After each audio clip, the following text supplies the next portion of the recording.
Dalam visi misi, Bapak menyebutkan bahwa setiap kebijakan akan berperspektif gender dan pemberdayaan perempuan, akan memprioritaskan pemberdayaan perempuan.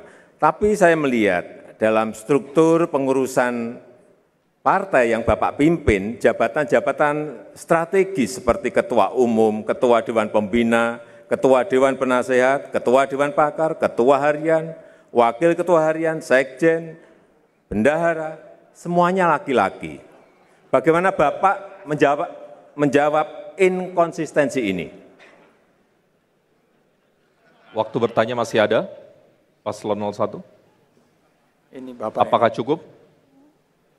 Baik, bila cukup saya akan segera persilahkan Paslon 02 menjawab pertanyaan dari Paslon 01 dan waktu menjawabnya 2 menit dimulai saat Bapak berbicara.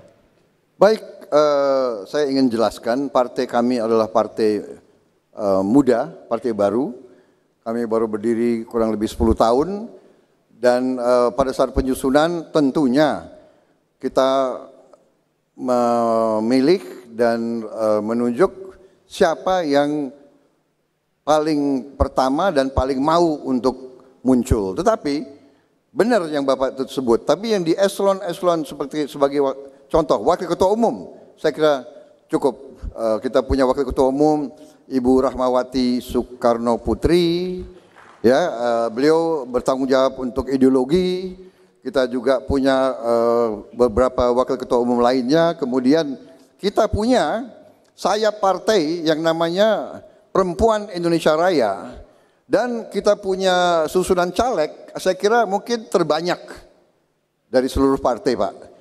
Undang-undang kalau tidak salah mewajibkan 30%, kita mungkin sudah mendekati 40% dalam, mungkin tidak sampai 40 tapi sudah mendekati, dan itu tekad kami. Jadi kita memang mengakui ini adalah suatu perjuangan. Kita belum puas, tapi kami membuka peluang sebesar-besarnya untuk emak-emak perempuan untuk bergerak. Dan sekarang pendukung kita yang paling keras adalah emak-emak di seluruh Indonesia. Gitu. Saya kira demikian. Waktunya masih tersedia. Saya bukan Gerindra lagi Pak, nggak bisa jawab Pak. Oh iya, benar, sorry. Kecuali ya. Bapak angkat lagi Pak. Enggak, jangan. Cukup? Cukup. Selanjutnya, saya akan persilahkan Paslon 01 untuk menanggapi jawaban dari Paslon 02. Waktunya 1 menit. Ya, sebetulnya saya tidak harus menjawab lagi karena Pak Prabowo sudah mengakui. Tetapi bahwa apa yang sudah diakui tadi, kalau saya boleh membandingkan, mohon maaf. Misalnya di kabinet saya, saat saya membentuk kabinet, ada 9 menteri perempuan yang menempati tempat-tempat strategis. Misalnya Menlu itu adalah menteri luar negeri pertama. Kemudian menteri BUMN, menteri keuangan,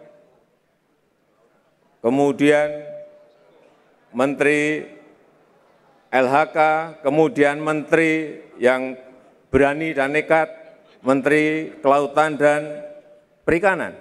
Dan saya juga pernah membentuk yang namanya Pansel KPK, terdiri dari 9 orang yang semuanya perempuan.